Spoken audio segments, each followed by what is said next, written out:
मैं ना बड़ा सोचदा सा भी अल्लाह पाक बंदे नूं सजा किहड़ी गल तो दिंदा वे, पर ओहदा ऐसा मैनूं जवाब लब्भा ना एक दिन कि मैं मुतमिन हो गया ते अज तक मुतमिन है कि वाकई सजा जिहड़ी है ये किहड़ी गल तो मिलदी है।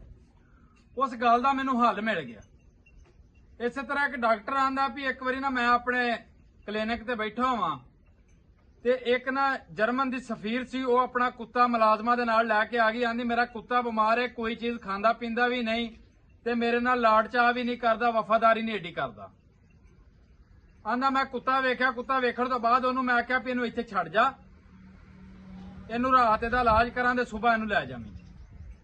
वो मुतमिन हो गई क्योंकि ओहदा कुत्ता ठीक नहीं सी हो रहा कई दिनों तो। आंदा मैं अपने ना नौकर नूं मारी आवाज, मैं आख्या फैजूआ कुत्ता लै जा, तेनू जाके मझ दी खुरली दे नाल बन्ध दे, हर घंटे बाद इनू 5 तो 7 लीटर चम दे मारने ने भें क्यों भी। उस तो बाद पानी पियाना करना, जो ठीक हो जाए पानी शानी पी ले, फिर 5-7 छितर जड़ देने।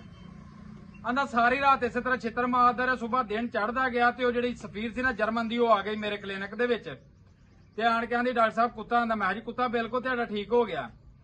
आंदा मैं जाके अपने नौकर नूं आख्या कुत्ते दी रस्सी खोल दे। उन्हें कुत्ते दी रस्सी खोली, कुत्ता नसदा आया ते आण के अपनी मालकन दी झोली दे विच बह गया, लाड़ करन लग पिया, ओहदा मूंह चट्टण लग पिया ते नाल ही अखां दे विच मेरा भी यह शुक्रिया अदा करन लग पिया क्योंकि ओहदी रस्सी मैं छड़ाई सी फैजू कोलों। ਉਹ बीबी पुछदी भी इहनूं की रौला बनिया सी, मेरे कुत्ते दा की हाल सी, की इहनूं दवाई दारू कीता। उन्हें आख्या दवाई दारू दी कोई लोड़ नहीं सी, इहदा कोई ना फिजिकल टेस्ट होने सन, ओह कीते ने, हो गया सैट। इह ना असल एसी वाले कमरे ते कंबलां दे विच रहिंदा सी ते चंगा खांदा सी ते अपने आप नूं मालक समझण लग पिया सी। जरा ओहदे ज़हन चों फतूर निकलिया ते नाल ही सैट हो गया। इसे तरह ही असी हर गल दे जुम्मेदार जिहड़े ने हुक्मरान बना दिंदे आ।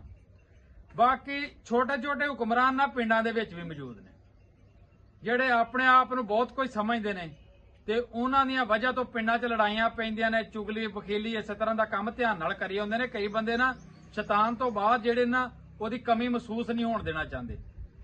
ਬਸ ਇਹਨਾਂ ਕਰਕੇ ਹੀ ਸਾਨੂੰ ਸਜ਼ਾ ਮਿਲਦੀ ਏ ਤੇ ਅਸੀਂ ਗੱਲਾਂ ਸਾਰੀਆਂ ਜਿਹੜੇ ਸਿਆਸਤਦਾਨ ਹੁਕਮਰਾਨ ਉਹਨਾਂ ਤੇ ਪਾ ਦੇ ਨੇ, ਸਾਰੇ ਗੁਨਾਹ ਉਹਨਾਂ ਦੇ ਵੀ ਨਹੀਂ, ਸਾਡੇ ਵਿੱਚ ਸਾਡੇ ਆਪਣੇ ਨੇ ਜਿਨ੍ਹਾਂ ਦੇ ਗੁਨਾਹ ਨੇ।